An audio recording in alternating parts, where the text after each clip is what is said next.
I've been reading a lot of tweets, a lot of reactions on social media, and a lot of negative reactions towards Roman Reigns and the current undisputed WWE Champion Cody Rhodes teaming up to face off against Solo Sikoa and Jacob Fatu at Bad Blood. A lot of fans, especially in the IWC, do not agree with, number one, the concept of them tagging together, and number two, the manner in which it was achieved. Because Cody Rhodes earlier at last week's show had said that he would be done with the Bloodline and he would not be tagging with the Tribal Chief. That the Bloodline 2.0 Solo Sikoa was Roman Reigns' problem. It was his issue, his monster he created. Therefore, he was going to be the one to deal with it. And then we fast forward to the end of the night where Reigns himself speaks his first words in front of a WWE audience since his return after months after WrestleMania. A fantastic promo. You could still see the Tribal Chief in him. You could still see heelish tendencies, which is what we want. We don't want him to go back to the big dog. We don't want him to have any type of babyface connotations to him, because that's going to make him less popular, at least not in these early stages. Later on, he can pander to the people, much like The Rock did back in 99 and 2000. When he first turned babyface, he was still heelish, and then as we let the weeks pass by, he started referring to the people as his fans. The same thing can be applied to Roman Reigns. Now, other than the fact that these two men tagging adds a lot of layers to their potential future rematch down the line. It adds a lot of layers to the Bloodline Civil War coming up, because Cody Rhodes is now aiding Roman Reigns in his fight against the Bloodline. Cody Rhodes can bring Sami Zayn and Jey Uso in a lot more than the wise man, Paul Heyman, can do.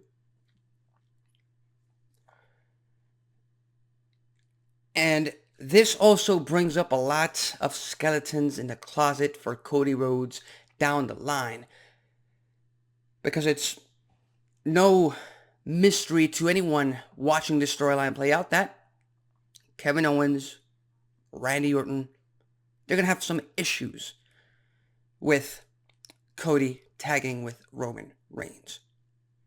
After all, Roman Reigns spent the better part of 2-3 years terrorizing and trying to end Kevin Owens' career, costing him the Universal Championship time after time.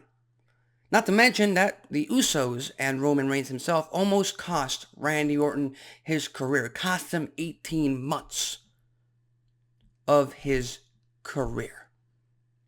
And that adds to the layers of that future potential rivalry heading into WrestleMania, to build some, pardon the pun, bad blood between Rhodes, Orton, and Owens down the line. I see a lot of fans out there saying that, well, they should have gone at each other. Back in the day, during the Attitude Era, The Rock and Stone Cold Steve Austin would just fight willy-nilly, and everyone would be fine with it. And they were both babyfaces. There's a point to be made there. The issue is, the Attitude Era was, 25 years ago? Times have changed. Social media is now involved, and social media likes to pick at absolutely every single detail in every single interaction on screen. Everyone has their own opinion. Everyone, unfortunately, has their own logic, which wouldn't make sense because logic should be one objective truth, but, you never know. So you can't really trust the audience in terms of what's logical, in terms of what to do. You just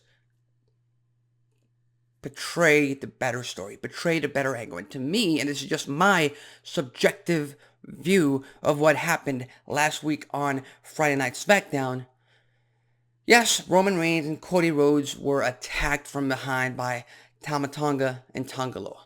A weak attack at that. An attack that, well, frankly,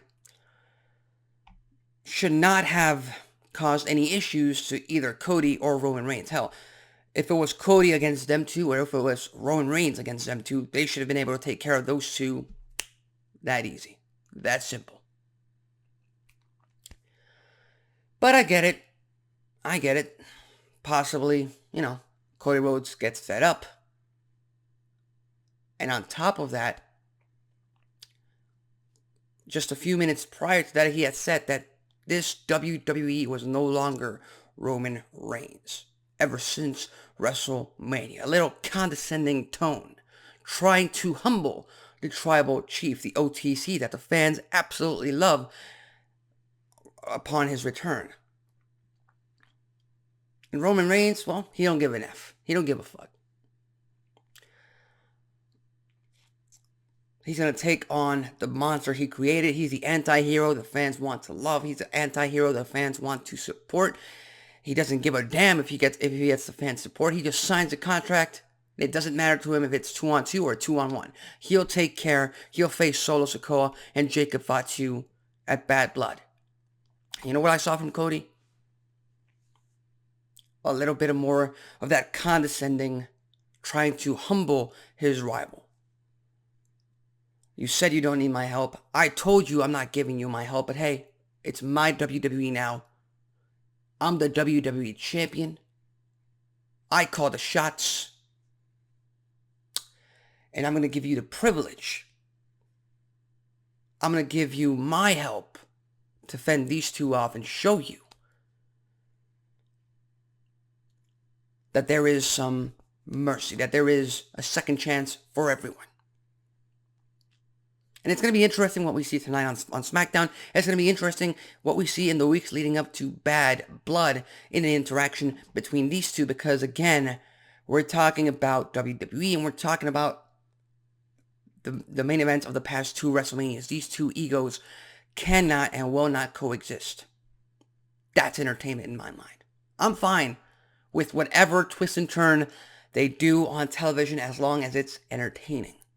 And what they managed to do last week on SmackDown was entertaining as hell. So with that said, what are your thoughts on Roman Reigns and Cody Rhodes tagging against Jacob Fatu and Solo Sikoa in Atlanta? Do you agree with it? Do you disagree with it? Did you like the way that they ended up making that tag team match official? Or do you think maybe they should have gone a different route? Leave your thoughts, comments, and predictions in the comments section below. With that said, I'm Alexis Carrillo, this has been Wrestling Talk, and I'll see you next time.